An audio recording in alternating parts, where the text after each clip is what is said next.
Hello, everyone. Welcome to MSCI 342. I think it's called Principles of Software Engineering. I just call it Software Engineering.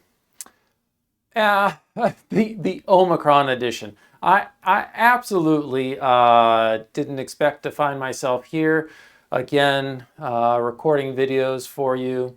I actually won't record too many new videos this term. We have a whole wide range of existing videos from the previous winter.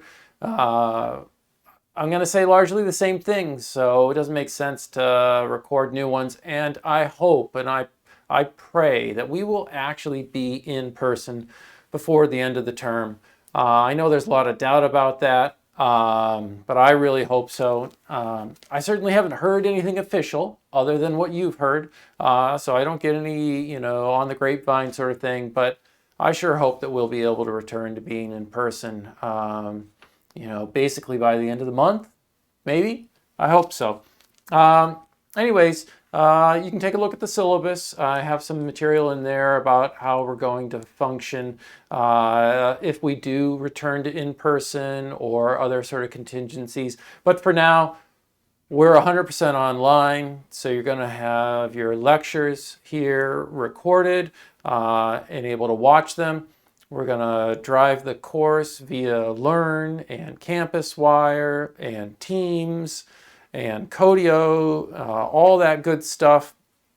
There's going to be lots of synchronous activities in MSCI 342. We tried to have some of those for you in 245. It didn't work so well, but you're going to be working with real teams in 342, and so it's going to be a lot different.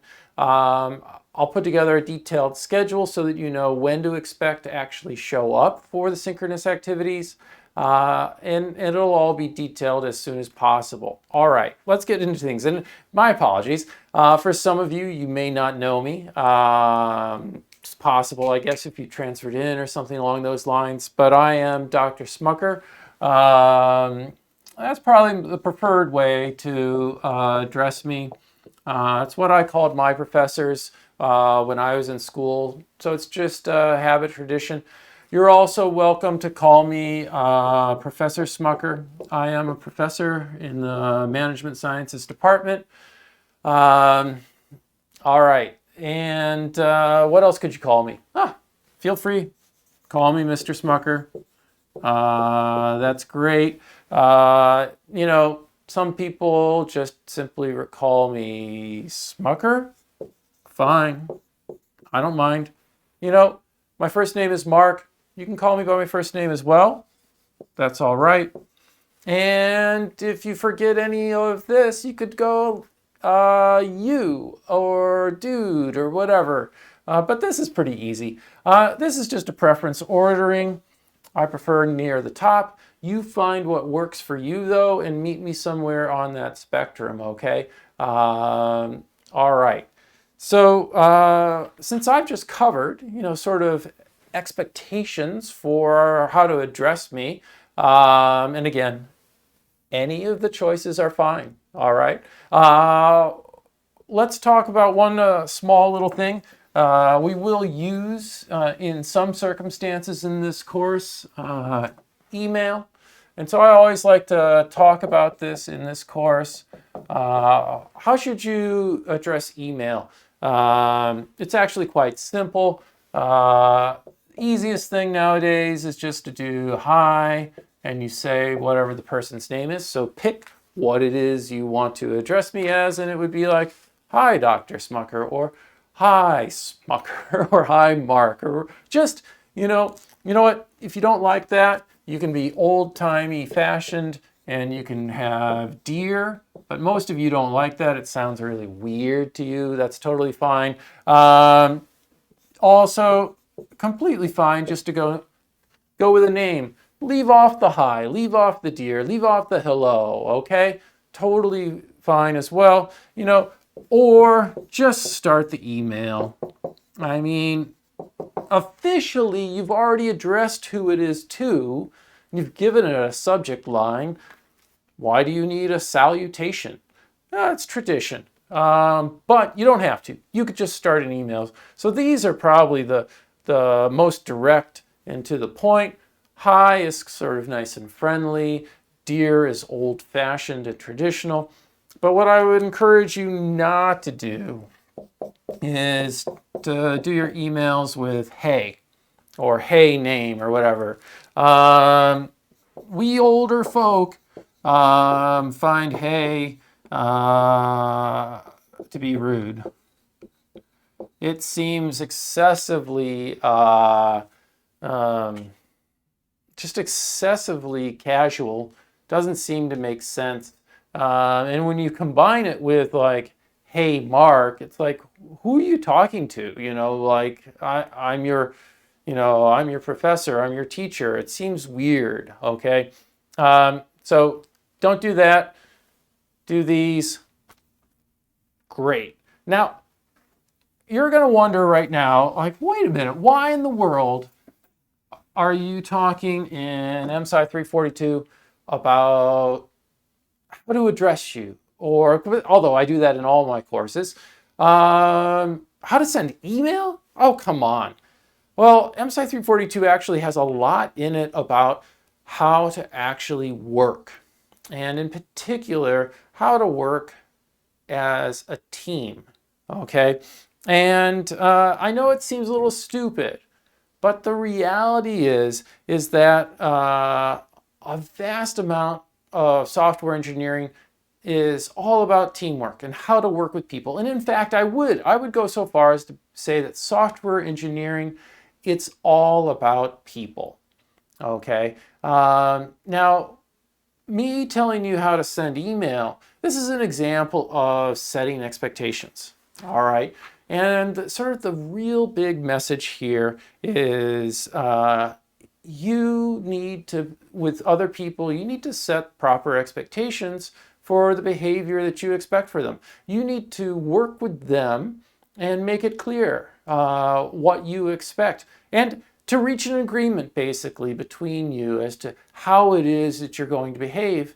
Otherwise, what happens is people will, oh, I got an email from this student and they said this, or they addressed me with, hey, how dare they? Well, if we've never told you that that's not appropriate, how would you ever know? All right. And so this really comes to a big part, a big thing. I'm just going to skip ahead. You know, if you are not going to talk about it, now this is about it. It is whatever it is that bothers you. Okay? If you're not going to be talking about it with someone, you have to be okay with it.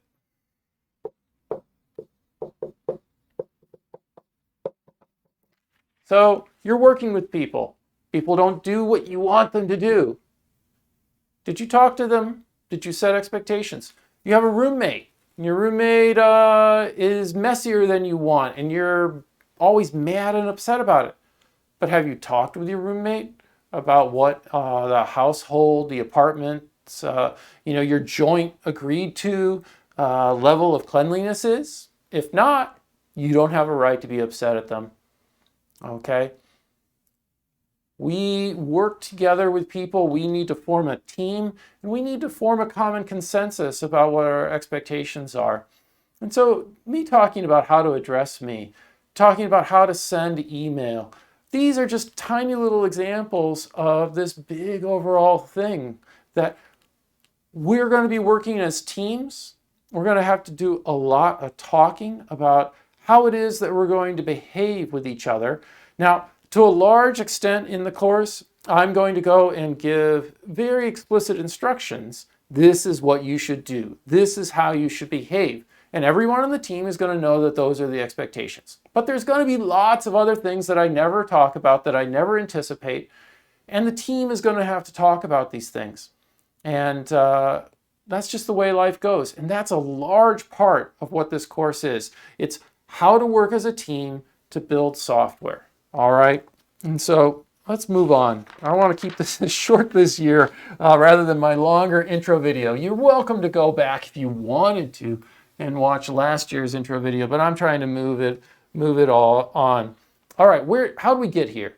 Really quickly, you took MSCI 121. This was your introduction to programming. This is where you learn the basics of a programming language, and you should have learned how to write programs, basic simple programs by yourself. It's a very individual course in that regard. Then you move on to 240. And it's called Algorithms and Data Structures, but really what the course is about writing larger programs that are able to handle more data.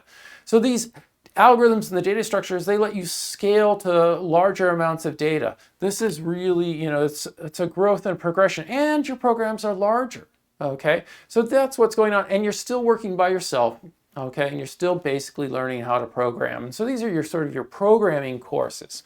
The next course you had was 245, took it with me. This is really where we moved to building larger systems, and you learn about multi-tier systems. One of the big part of building these, of the ones that we teach, a multi-tiered web system, is to have a database on the back end. And so we learn all sorts of things about databases and the design and how do we actually handle things there. But you're working by yourself. And as well, throughout all of these, we give you specifications as to what to build. We tell you what to build, okay? You still have to figure out a lot of the implementation details and design. So there's a lot of design work there. But as far as designing the functionality of the program, we tell you it should do this and so forth and so on. When we move into this course, 342, we're going to be dealing with how do you actually build bigger systems beyond what one person in a given amount of time can build. You're going to need more people for that given amount of time to be able to get a bigger system built. I mean, you could write Android from scratch if you lived 1,000 years, perhaps. I don't know how long one person would take to write something, a gigantic operating system. I know Linus Torvalds, but anyways, otherwise, look, how do you do this bigger systems? This is all about teamwork and the use of process, okay? How do we establish processes by which we work together to actually be able to efficiently build these systems? And as well, how do we determine what it is that needs to be built when we're told by a client, oh, a client's got a problem? The client's not telling you what the solution is. You need to figure out that solution. You need to design the whole complete system. And so we're going from, learning really simple things, more complex, even more complex, but all of them we're telling you what to build, to, now you've actually got to solve a client's problem. You have to figure out how to build it. And on top of it, you're going to be working with a team so that you can build something bigger. And now you have all sorts of team issues that you need to deal with. But we have processes in place that we're going to teach you for how do you do that working with software.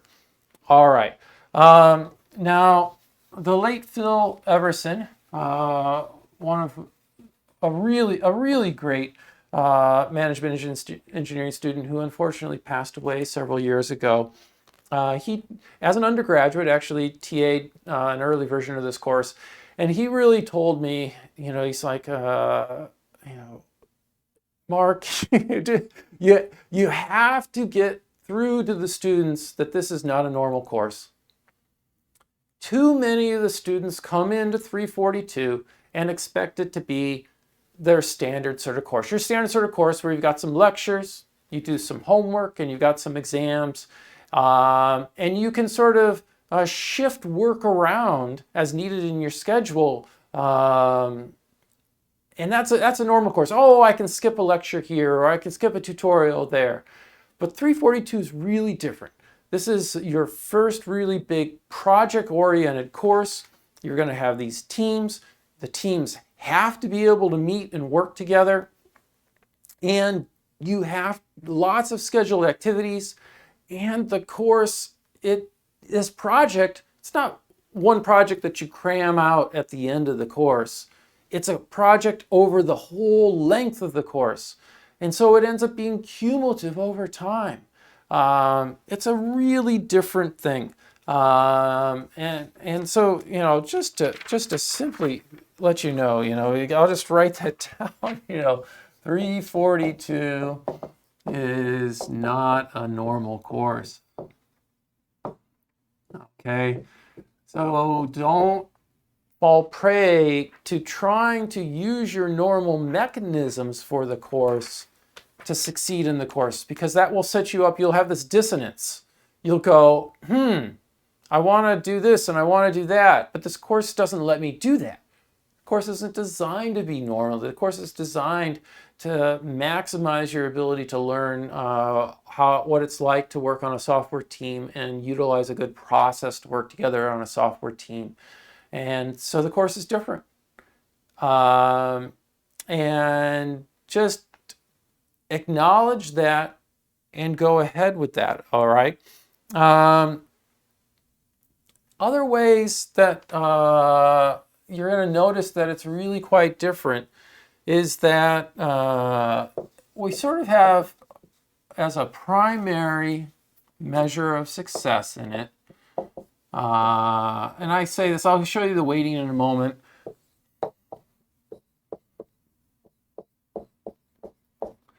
Is basically what this means is it's all about putting in your best effort with your team. So it's not about crafting genius code. It's about you working hard with your team. And your team can see how hard you're working. And you're following the expectations laid out in the course. And so a big difference here is that you can come into this course and have very low, let's say, self-esteem about your programming abilities.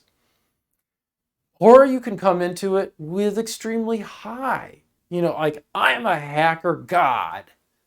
So this course handles the entire spectrum. Yes, it's your fourth course in information systems or computer science in management engineering.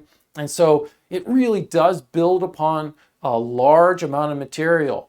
It's building upon all that you learned in 121, 240, and 245. You really do need to know it all.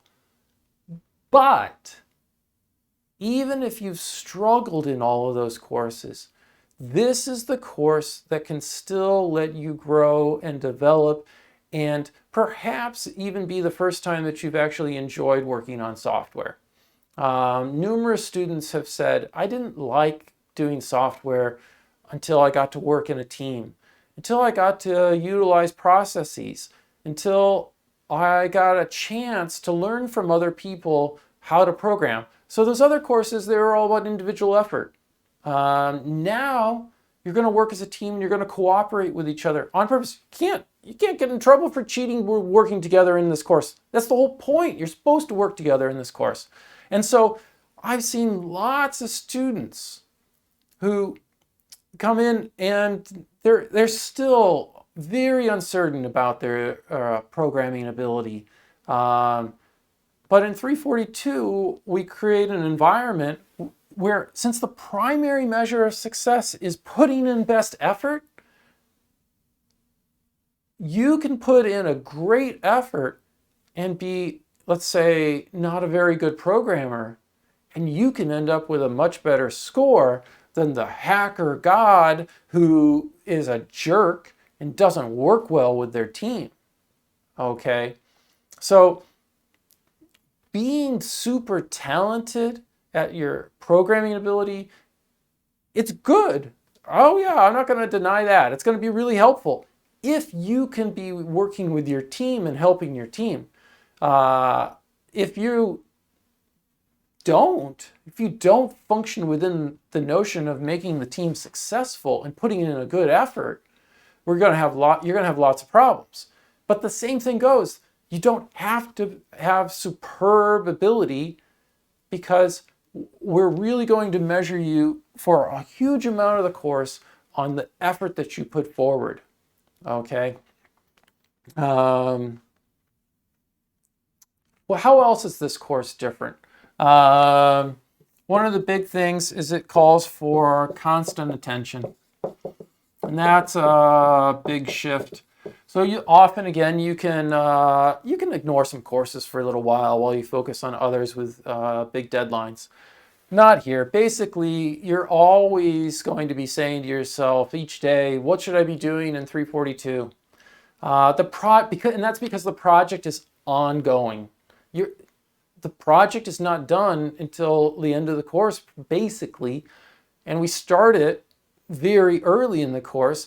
There's at least a solid 11 weeks of project out of 12 weeks of lecture, okay? So, and it's cumulative. It just keeps going and going and going. And so this notion of constant attention takes some people by surprise. They find it a little frustrating because they want to ignore courses, but you can't really ignore 342. You gotta stay on top of it. We are going to have, as I said, these important synchronous activities. We have scheduled 6 hours a week. So that's 3 hours of lecture, 3 hours of lab, but we don't necessarily utilize them such that we have exactly 3 hours of lecture with 1 hour, 3 days a week. It'll be mixed up a little bit, but you do have 6 hours of in-class activities, okay? And that's different as well. And unlike, skipping lecture and tutorial in other classes, you really basically need to engage for those 6 hours. And then on top of it, you have the work that you do outside of the in-class activities as well. All right, and that turns it into a full course. So just because we've got these 6 hours, don't think, I'm done. No, it's the 6 hours plus the work outside of class. All right, some other things that are different, I'll just say them. We form these teams. I form these teams to be balanced so that we have a range of abilities and backgrounds in them. So you're not going to find, the super team of programmers and the weak team. Every team is going to be mixed to have a balance of people. I have you do a placement survey to make those. That'll come out very soon this week. And then I'll form the teams, and we'll have teams before you know it.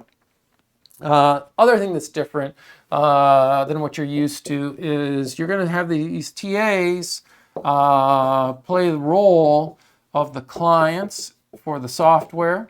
Okay, so the TAs will be the client who has a problem, and I am your manager.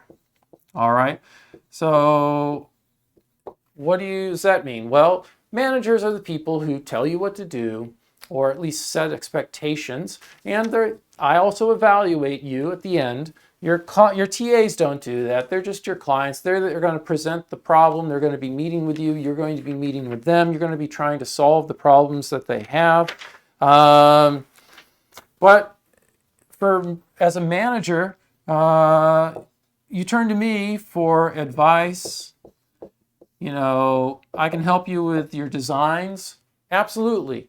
Please come to me. Ask for help. Ask me what do I think. I'm here to work with you. I'm not here to prevent you from having success. I want your projects to be success, and I'm happy to give you all the advice and attention that I can possibly do. But you're going to have to ask for it. I'm not going to force myself on you in that regard. And as a manager, there'll be times when the team can't make their own decision. And so you can turn to me, so you take it up a level and say, well, we can't decide, should we do this or that? And so I can make the final decision for the team as well. And that's another thing to do to come to me. What else do you need to know sort of as a manager? I can't manage directly the 91 people or however many we have in this class. A manager can only really manage about 7 people. So what really do we need to know here? Well, the lectures are the instructions, okay? So if you want to know what I expect you to do and how to do it, you need to watch the lectures or attend lectures if we're ever back in person. Now, many of you have already gone off on co-op and you have actual experience doing agile software development. You may even have been on a team that said it was doing Scrum, and that's absolutely wonderful. I hope that you're able to bring that experience to your teams. I hope that when we're in person, you can add it to in-class discussions. I love to hear from you about the ways that different companies are working and the different methodologies that people are using. But it's really important to actually think that 342, is like a new co-op position, So you've been at Shopify and they teach you one way to do things. When you go then to Facebook, you don't say, well, back at Shopify, we did it like this. No, it's like Facebook says, do it like this. And you're like, oh, okay, we're going to do it like this. We're going to run our meetings this way. We're going to use the Scrum process in this way. Isn't that interesting? These 2 different companies have 2 different perspectives on, quote, the same agile process. So 342, we're going to teach you a version of Scrum, a version of agile processes, and the expectation is that you follow that way.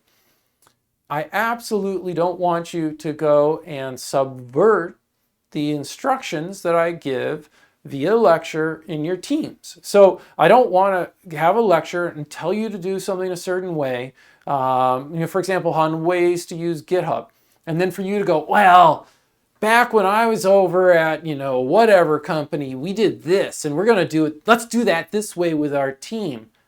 If it contravenes what I've told you to do, that's not the right thing to do. Think of me again as the manager. You wouldn't purposely do that if you were on a new job. Go do something different than what your manager said. What you would do is you would go to the manager and said, at the last place I worked, we had a really neat way of dealing with this sort of issue. What we would do is blah, blah, blah, blah, blah. Do you think we should do the same thing here? Or can we do the same thing? And I will give you an answer.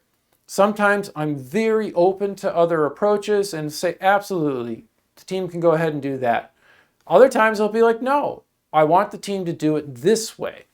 And usually that's because I've come up with a good, simple process for people to follow. And a lot of times people are bringing in more complex things and want to do the complex thing that they learned at a different company, which is very confusing for other people on the team. So in general, we'll stick to what I said. But if you want to try out something else, bring it to me and talk to me, okay? Just like you would with a real manager.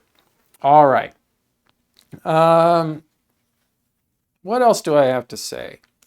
Yes, so I said I was going to cover the percentages, which is always something we always care about. And this is also one of the notions of how this course is different. All right, how is it different? Well, we start off, so this is, you always want to know where do grades come from, so to speak. All right, so we start off, we have 2 self-driven labs. These are in the first 2 weeks. This is worth a total of 5% of the course. Okay. One of them sort of get back into Ruby on Rails and learn how do we do authentication and authorization. And the next is working as a team with GitHub. Then we're smack dab into working on the project.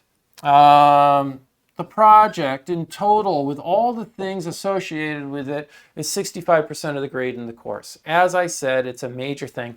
This is broken down into different parts. You can see some of them in the syllabus. I won't get into that now, but basically, yeah, the big chunk of your grade is project related. And then just basically to make sure that there is sort of the knowledge learning as well as the doing in the project. We're going to have quizzes. We'll have 5 to 10 of these. Helps you stay on top of the lecture material. And then we'll have a final exam. The final exam will be 25% and the quizzes will be 5%. All right, so we've got 30, 35, and then all the way up to 100%. So that's the way the course is broken down. I've covered a lot here. I don't think I covered it as fast as I wanted to. My apologies. Again, it's a different style of course. A big chunk of it's on this project, okay? The primary measure of success is going to be the quality of your effort on that project, all right? So you're going to want to work hard, you're going to want to do a good job, but you can still do extremely well even if you are not the best programmer, okay? So even if you're like, I failed my previous courses, you can still do great, okay? The course is structured in that way that we still want you to grow and develop in your software ability and your ability in your working with a team. And so it's designed to reward you for that, okay? It's not designed to penalize you again because you didn't learn, your data structures or your programming language as well as you perhaps should have according to the grades you got in those previous courses. You have another chance to learn here, another chance to grow. And for the students who are, wow, super great programmers, you have a really great chance to really contribute to your teams and really help everyone on your team grow and develop. And so we're really looking for the overall team to succeed, okay? We really want people to work together, and the course is designed around that idea. And with that, I really do. I welcome you to our Omicron edition of MSCI 342. We're going to strive to be flexible and reasonable in all that we do to try to get through this another pandemic online situation. All right, welcome.